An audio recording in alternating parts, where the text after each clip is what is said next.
Hi everybody, I'm Miriam, and I'm back to do another edition of Not Oprah's Book Club.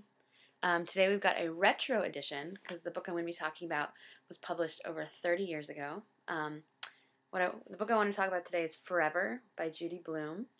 I was home earlier this week, at my mom's house where I grew up, and I was looking over my bookshelf, and this book always pops out at me because it was a pretty big deal when I read this in middle school.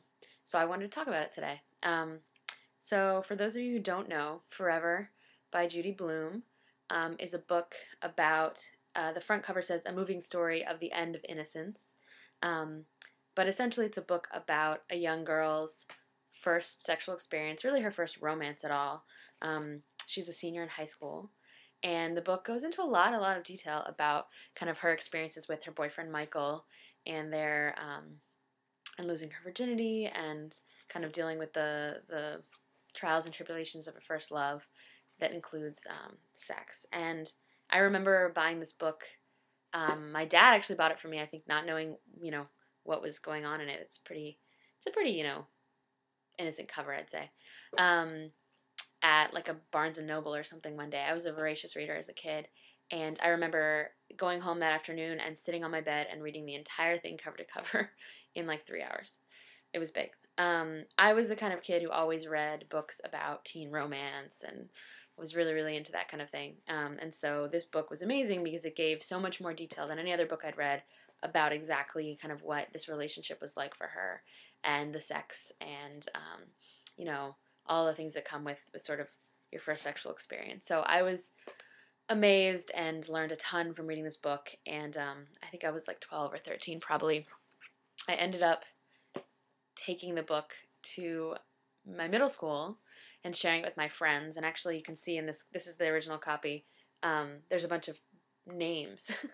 So this book passed around my middle school, and as people read it, they signed their name in the back. My friends did. I won't read their names out loud in case they're reading this.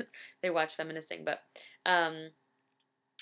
and the other thing that's cool about this copy is that all of the, quote, good parts, so the parts where there's sort of sexual activity between her and her boyfriend are earmarked, are dog-eared.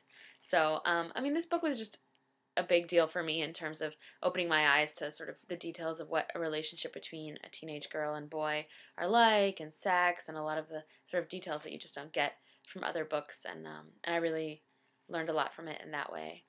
Obviously looking back, there's a lot of limitations, and she talks about that a little bit in the front because this was published in 1975.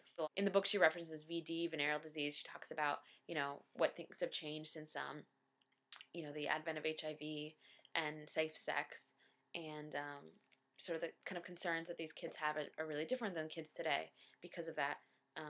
Obviously, it's super heteronormative. It's a girl and a boy, but I was in the closet until I was about 20, so I read a lot about heterosexual relationships as a kid, and this book really, I think the honesty of it is what makes it such a kind of classic, and the reason why people continue to read this book to this day. So that's my little discussion of Forever by Judy Blume, and please feel free to share your comments about this book in the thread if you've read it.